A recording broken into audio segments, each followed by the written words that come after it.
আপনাদের সামনে এই মাসে হাজির হলাম সেপ্টেম্বর মাসের অ্যাপয়েন্টমেন্ট আপডেট নিয়ে। এই মাসে আরও একটি ভিডিও আমি করেছিলাম, আপলোড দিয়েছিলাম সেপ্টেম্বরের শুরুর দিকে বা অগাস্টের শেষের দিকে মেবি। তো এই মাসে আরেকটি ডক সাবমিশন মেল দিয়েছে গত কিছুদিন আগে 23 সেপ্টেম্বরে। সেটা নিয়ে আজকে আমরা আলোচনা করব। আমরা যেটা জানি, সর্বশেষ যে ডক সাবমিশন মেল দিয়েছিল সেখানে সেপ্টেম্বরের 29 তারিখ পর্যন্ত প্রায় অলমোস্ট পুরো সেপ্টেম্বরটাই তারা কভার করছিল, কিছু বাকি ছিল। 2022-এর যারা অ্যাপ্লিক্যান্ট আমরা কথা বলতেছি, 2022-এর সেপ্টেম্বরের অ্যাপ্লিক্যান্টদেরকে নিয়ে।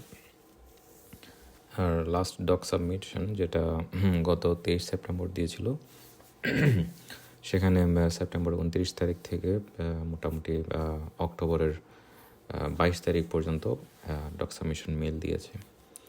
এবং যারা অলরেডি ডক সাবমিট করে ফেলেছেন তাদের মধ্যে অনেকে ইন্টারভিউ ডেট পেয়ে গেছেন। তাদের ইন্টারভিউ ডেট অক্টোবরের।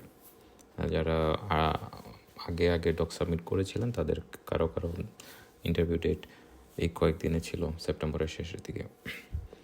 এই ডক সাবমিশনে একটা চেঞ্জ আসছে, সেটা হচ্ছে ডকুমেন্ট সাবমিশনের চেকলিস্ট। আমরা যেটা নিয়ে আলোচনা করেছিলাম এর আগে আমার বিভিন্ন ভিডিওতে, যে ডক সাবমিশনের সময় কোন ডকুমেন্টসগুলো দিবেন, সেখানে একটা লম্বা লিস্ট ছিল। এবার সেটা একটু চেঞ্জ আসছে, সেটা হচ্ছে যেমন ব্লক কনফার্মেশন, এনরোলমেন্ট সার্টিফিকেট বা অ্যাডমিশন পেপার, এবং হচ্ছে আপনার পাসপোর্ট ডাটাবেস, মানে 3-4টা ডকুমেন্টস জাস্ট চাইছে।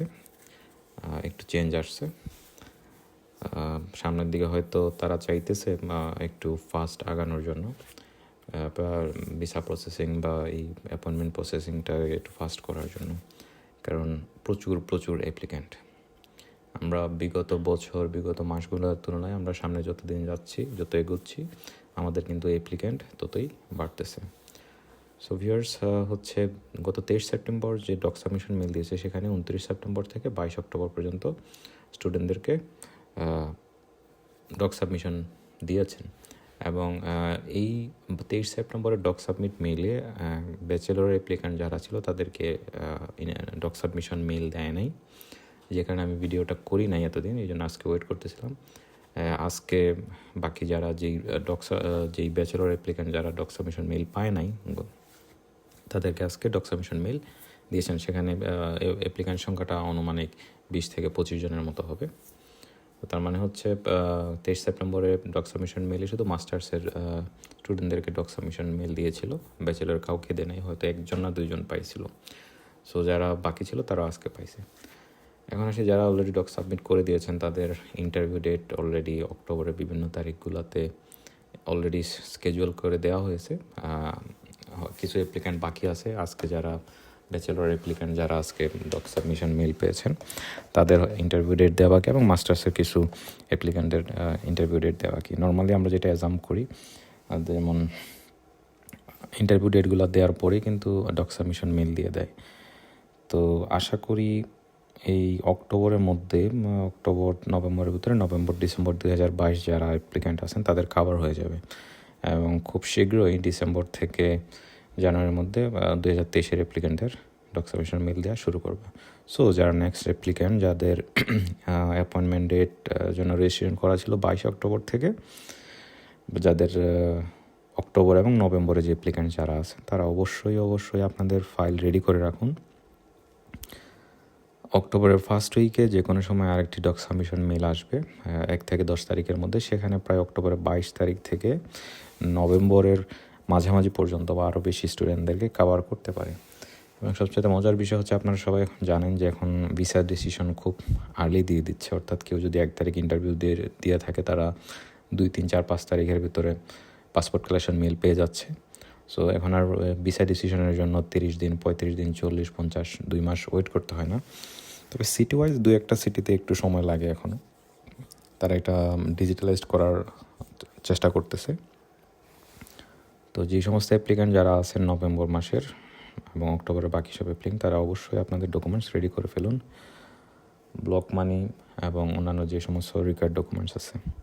এবং যারা রাইট নাও অ্যাপয়েন্টমেন্টের জন্য রেজিস্ট্রেশন করতেছেন, তারা কোন সেমিস্টার ধরতে পারবেন, অনেকে প্রশ্ন করেন।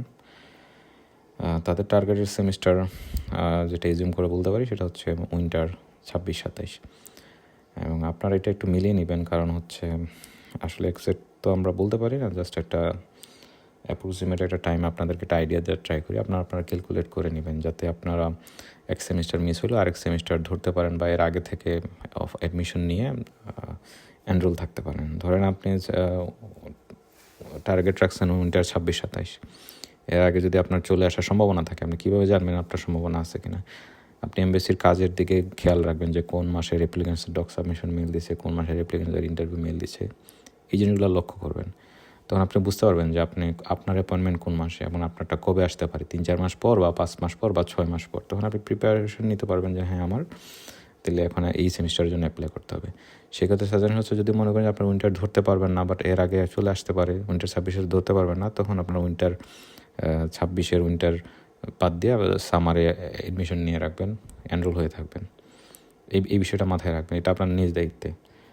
অনেকে দেখা যায় যে না, আমার তো উইন্টার 26-27 আসবে, আমি আইএলস দেই নাই, দিব এই সেই, এটা করবেন না।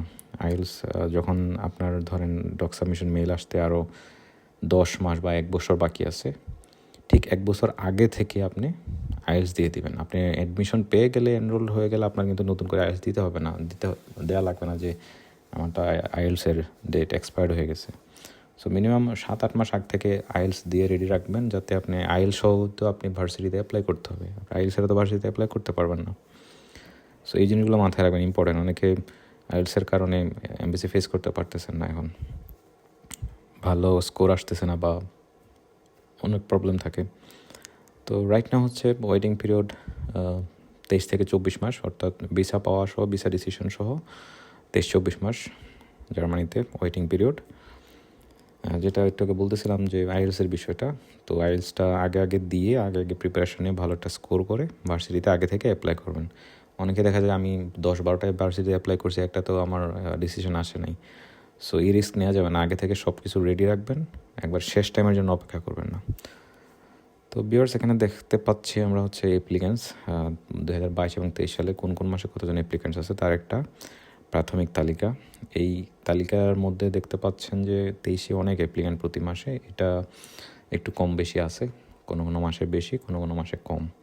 ধরেন একটা এক্সাম্পল হিসেবে বলি, যেমন 2023-এর জানুয়ারি মাসে অ্যাপ্লিক্যান্ট সংখ্যা আমাদের আনুমানিক 298 জন। এটা বেশিও হতে পারে, কমও হতে পারে।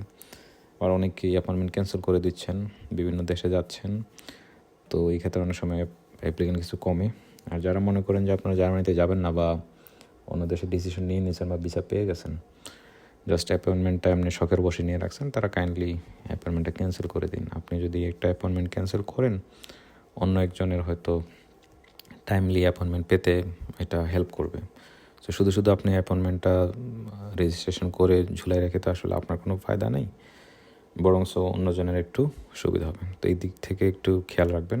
যারা আমার ভিডিও দেখেন তারাও ট্রাই করবেন, যারা আপনার আশেপাশে পরিচিত ভাই ব্রাদার যারা জার্মানি এমবিসি অ্যাপয়েন্টমেন্ট নিয়ে রাখছে বাট অন্য দেশে চলে গেছে, জার্মানিতে যাবে না, তাদেরকে কনভিন্স করার ট্রাই করবেন। তো এই হচ্ছে আমাদের টোটাল অ্যাপ্লিক্যান্ট। এখন আছে ইম্পর্ট্যান্ট একটা কথা, সেটা হচ্ছে আপনারা অলরেডি জানেন অনেকেই, যাদের জানা নেই আবার বলতেছি, যে ব্লকের অ্যামাউন্ট বাড়ানো হয়েছে, সেটা হচ্ছে 11,904 ইউরো এখন টোটাল ব্লক অ্যামাউন্ট। তো আপনাদেরকে আসলে আমি বর্তমান সিনারি অনুযায়ী একটা সাজেশন দিতে পারি, যে দেখা যাচ্ছে অনেক অ্যাপ্লিক্যান্টস এই শেষ দিকে আইসা হাই হুতাশ করতেছে, অফার লেটার নাই, 5টা-7টা ভার্সিটিতে অ্যাপ্লাই করছে, রিজেকশন আসতেছে এই সেই। তো এই জিনিসগুলো একটু কেয়ারফুলি দেখবেন যে আপনার রিকোয়ারমেন্টস মিট করতেছে কিনা, আপনি অফার লেটার পাবেন কিনা। অ্যাপ্লাই করবেন একটু আর্লি সেমিস্টারে। ধরেন আপনি টার্গেটেড সেমিস্টার আপনার 2025-এর উইন্টার, এখন 25-এর উইন্টারে অ্যাপ্লাই করবেন, 2 মাস পরে আপনার ডক সাবমিশন দিয়ে দিবে, এই আশায় বসে থাকবেন। এর আগের সেমিস্টারে ট্রাই করবেন, দেখবেন আপনার অ্যাডমিশন আসে কিনা। যদি আসে, এনরোল হয়ে থাকবেন। কোনো কারণে ডক সাবমিশন মেল আগে চলে আসলে তখন আপনি এনরোলমেন্ট সার্টিফিকেট দিয়ে ইন্টারভিউ ফেস করতে পারবেন। নাহলে যেটা হবে পরবর্তীতে দেখা যাবে আপনার ইন্টারভিউ ফেস করতে পারতেছে না। তো এই বিষয়গুলো একটু খেয়াল রাখবেন, একটু ভালো ক্যালকুলেশন করবেন, আপডেট নেওয়ার ট্রাই করবেন যে এমবিসিতে এখন কোন মাসের অ্যাপ্লিকেন্টসদের ভিসা দিচ্ছে বা অ্যাপয়েন্টমেন্ট দিচ্ছে। এটার আপডেট আনলে আপনি আপনার টাইম ফ্রেম আপনি ক্যালকুলেট করতে পারবেন নিজে যে আপনি কোন মাসে অ্যাপ্লাই করবেন, কোন সেমিস্টারে অ্যাপ্লাই করবেন। তো ভিডিও ভালো লাগলে শেয়ার করবেন, আর কোনো প্রশ্ন থাকলে অবশ্যই কমেন্ট সেকশনে জানিয়ে দিবেন। সো ভালো থাকুন, সুস্থ থাকুন, পরের ভিডিওতে আবারও দেখা হবে। আল্লাহ হাফেজ।